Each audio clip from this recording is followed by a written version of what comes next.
जय श्री कृष्ण। राधे राधे। वैशाख अमावस्या की कथा। बोलिए विष्णु भगवान की जय हो, शंकर भगवान की जय हो। परम पुण्य में वैशाख के महीने में जब सूर्य मेष राशि में स्थित हो, तब पाप नाशनी अमावस्या भी कोटि गया के समान फल देने वाली होती है। एक समय जब पृथ्वी पर राजऋषि सावर्णी का शासन था, उस समय 30वें कलयुग के अंत में सभी धर्मों का लोप हो चुका था।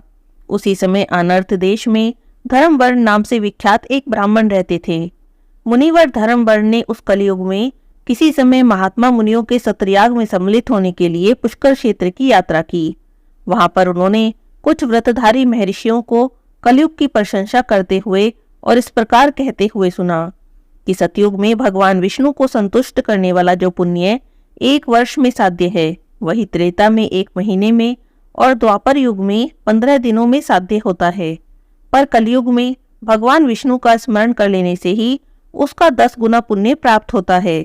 कलयुग में बहुत थोड़ा पुण्य भी कोटि गुना होता है। जो एक बार भी भगवान का नाम लेकर दया दान करता है, दुर्भिक्ष में अन्न दान करता है, वह निश्चय ही भगवान के परम धाम को जाता है। यह सुनकर देव ऋषि नारद जी हंसते हुए उन्मत्त के समान नृत्य करने लगे। तभी सभी सभासदों ने पूछा, नारद जी यह क्या बात है? तब बुद्धिमान नारद जी ने हंसते हुए सबको उत्तर दिया, आप लोगों ने अभी अभी जो कहा है वह बिल्कुल सत्य है। इसमें जरा भी संदेह नहीं कि कलयुग में स्वल्प कर्म से ही महान पुण्य का साधन किया जा सकता है। कलेशों का नाश करने वाले भगवान केशव स्मरण मात्र से प्रसन्न हो जाते हैं। तथापि मैं आप लोगों से एक बात कहता हूँ, कलयुग में ये 2 बातें दुर्घट हैं। शिश्नेंद्रियों का निग्रह और जीवा को वश में रखना। जो ये दोनों कार्य सिद्ध कर ले वही नारायण स्वरूप है। अति कलयुग में आपको यहाँ पर नहीं ठहरना चाहिए। नारद जी की बातें सुनकर उत्तम व्रत का पालन करने वाले महर्षि सहसा ही यज्ञ को समाप्त करके सुखपूर्वक वहां से चले गए। धर्मवर्ण ने भी वह बात सुनकर भूलोक को त्याग देने का विचार किया। उन्होंने ब्रह्मचर्य व्रत धारण कर लिया, दंड और कमंडलू हाथ में ले लिए। जटावक्कलधारी होकर वे कलयुग के अनाचारी पुरुषों को देखने के लिए घर छोड़कर चल दिए। उनके मन में बड़ा विस्मय हो रहा था। उन्होंने देखा कि प्राय मनुष्य पापाचार में प्रवृत्त होकर बड़े भयंकर और दुष्ट हो गए हैं। ब्राह्मण पाखंडी हो चले हैं। पापी लोग संन्यास धारण करते हैं। पत्नी अपने पति से द्वेष रखती है। शिष्य गुरु से बैर करता है। सेवक स्वामी के और पुत्र पिता के घात में लगा हुआ है। ब्राह्मण पाखंडी हो गए हैं और गोई बकरियों के समान हो गई हैं। वेदों में गाथा की ही प्रधानता रह गई है। शुभ कर्म साधारण लौकिक कृत्यों के समान ही रह गए हैं। इनके प्रति किसी की महत्व बुद्धि नहीं। भूत प्रेत और पिशाच आदि की उपासना होने लगी है। सभी लोग मैथुन में आसक्त हैं और उसके लिए अपने प्राण भी देने को तैयार हैं। सब लोग झूठी गवाही देते हैं। मन में सदा छल और कपट भरा रहता है। कलयुग में सदा लोगों के मन में कुछ, वाणी में कुछ और क्रिया में कुछ और ही देखा जाता है। सबकी विद्या किसी न किसी स्वार्थ को लेकर होती है और केवल राजभवन में उसका आदर होता है। संगीत और कलात्मक विद्याएं भी राजाओं को प्रिय हैं। कली काल में अधम मनुष्य पूजे जाते हैं और श्रेष्ठ पुरुषों की अवहेलना होती है। कलयुग में वेदों के विद्वान ब्राह्मण दरिद्र होते हैं। लोगों में भगवान की भक्ति नहीं होती। पुण्य क्षेत्र में पाखंड बढ़ गया है। सभी मनुष्य अल्पायु, दयाहीन और शठ होते हैं। कलयुग में प्राय सभी धर्म के व्याख्याता बन जाते हैं और दूसरों से कुछ लेने में उत्सव मनाते हैं। अपनी पूजा कराना चाहते हैं और व्यर्थ में ही दूसरे की निंदा करते हैं। अपने घर आने पर सभी अपने स्वामी के दोषों की चर्चा में तत्पर रहते हैं। कलयुग में लोग साधुओं को नहीं जानते और पापियों को बहुत आदर देते हैं। दुराग्रही लोग इतने दुराग्रही हो गए हैं कि साधु पुरुषों के एक दोष का भी ढिंडोरा पीटते हैं और पापात्माओं के दोष समूह को भी गुण बताते हैं। कलयुग में गुणहीन मनुष्य दूसरे के गुण न देखकर उसके दोष ही ग्रहण करते हैं। जैसे पानी में रहने वाली जोग प्राणियों के रक्त पीती है, जल नहीं पीती, उसी तरह जोग के धर्म से संयुक्त होकर मनुष्य दूसरे का रक्त चूसते हैं। औषधियां शक्तिहीन होती जा रही हैं। ऋतुओं में उलटफेर हो जाएगा। सभी राष्ट्रों में अकाल पड़ता है। कन्या योग्य समय में संतान उत्पत्ति नहीं करती। लोग नट और नर्तकियों के विद्याओं से विशेष प्रेम करते हैं। जो वेद वेदांतर की विद्याओं में तत्पर और अधिक गुणवान हैं, उन्हें अज्ञानी मनुष्य सेवक की दृष्टि से देखते हैं। वे सब के सब भ्रष्ट हो गए हैं। कलयुग में प्राय लोग श्राद्ध कर्म का त्याग करते हैं और वैदिक कर्मों को छोड़ बैठे हैं। इस कलयुग में लोगों की जीवा पर भगवान विष्णु का नाम भी नहीं आता। न ही मनुष्य भगवान विष्णु की सेवा करते हैं, न शास्त्रीय चर्चा होती है, न कहीं यज्ञ की दीक्षा होती है, न विचार का लेश है, न तीर्थ यात्रा है, न दान धर्म ही होते देखे जाते हैं। और यह कितने आश्चर्य की बात है। उन सबको देखकर धर्म वर्ण को बड़ा भय लगा। पाप से कुल की हानि होते देख अत्यंत आश्चर्य से चकित हो वे दूसरे द्वीपों में चले गए।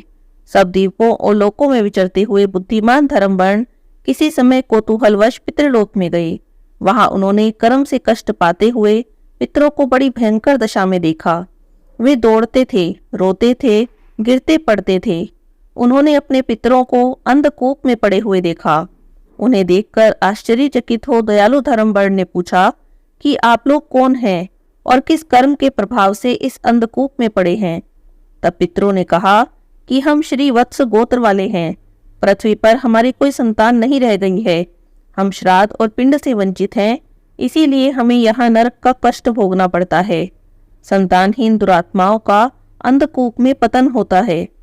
हमारे वंश में एक ही महायशस्वी पुरुष है जो धर्म वर्ण के नाम से विख्यात है, किंतु वह भी विरक्त होकर अकेला घूमता फिरता है। उसने गृहस्थ धर्म को स्वीकार नहीं किया। वह एक ही तंतु हमारे कुल में अवशिष्ट है और उसकी भी आयुषीन हो जाने पर हम लोग घोर अंधकूप में गिर जाएंगे, जहां से फिर निकलना कठिन होगा।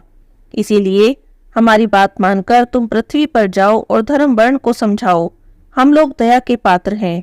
हमारे वचनों से उसे बताओ कि हमारी वंश रूपी दुर्वा को काल रूपी चूहा प्रतिदिन खा रहा है। कर्मशः सारे वंश का नाश हो गया है, बस अब एक तुम ही बचे हो। जब तुम भी मर जाओगे तब संतान परंपरा ना होने के कारण तुम्हें भी अंधकूप में गिरना होगा। इसीलिए गृहस्थ धर्म को स्वीकार करके संतान की वृद्धि करो। इससे हमारी और तुम्हारी दोनों की मुक्ति होगी। यदि एक भी पुत्र वैशाख, माघ अथवा कार्तिक के महीने में हमारे उद्देश्य से स्नान, श्राद्ध और दान करेगा तो उससे हम लोगों की मुक्ति हो जाएगी और हमारा नरक से उद्धार हो जाएगा। यदि एक भी पुत्र भगवान विष्णु का भक्त हो जाए, यदि एक भी एकादशी का व्रत रहने लगे, यदि एक भी पुत्र भगवान विष्णु की पाप नाशक कथा का श्रवण करे, तो उसकी बीती हुई 100 पीढ़ियों का और आने वाली 100 पीढ़ियों का उद्धार हो जाता है। वे पीढ़ियां पाप से आवृत होने पर भी नरक का दर्शन नहीं करती। दया और धर्म से रहित उन बहुत से पुत्रों के जन्म से क्या लाभ जो कुल में उत्पन्न होकर सर्वव्यापी भगवान नारायण की पूजा नहीं करते। इस प्रकार प्रिय वचनों के द्वारा धर्म वर्ण को समझाकर तुम उसे विरक्तिपूर्ण ब्रह्मचर्य आश्रम से गृहस्थ आश्रम में प्रवेश करने की सलाह दो। पितरों की यह बातें सुनकर धर्म वर्ण अत्यंत विस्मित हुए और हाथ जोड़कर बोले कि मैं ही धर्म वर्ण हूँ और मैं ही आपके वंश का दुराग्रही बालक हूँ। यज्ञ में महात्मा नारद जी का यह वचन सुनकर कि कलयुग में प्राय कोई भी रसेंद्रिय और शिश्नेन्द्रियों को दृढ़ता पूर्वक संयम में नहीं रख सकता, मैं दुर्जनों की संगति से भयभीत होकर दूसरे दूसरे द्वीपों में घूमता रहता हूँ। इस कलयुग के 3 चरण बीत गए हैं और अंतिम चरण में भी 3.5 भाग व्यतीत हो चुके हैं।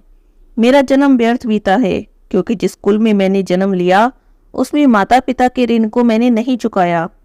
पृथ्वी के भारभूत उस शत्रु तुल्य पुत्र के उत्पन्न होने से क्या लाभ जो पैदा होकर भगवान विष्णु, देवताओं की और पितरों की पूजा न करे। मैं आप लोगों की आज्ञा का पालन करूंगा।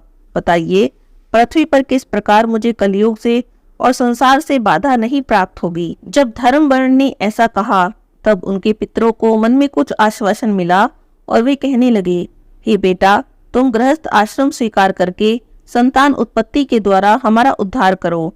जो भगवान विष्णु की कथा में अनुरक्त होते हैं, निरंतर श्री हरि का स्मरण करते हैं और सदाचार के पालन में तत्पर रहते हैं, उन्हें कलयुग बाधा नहीं पहुंचाता। हे मानद, जिसके घर में शालिग्राम शिला हो अथवा महाभारत की पुस्तक हो, उसे भी कलयुग बाधा नहीं दे सकता।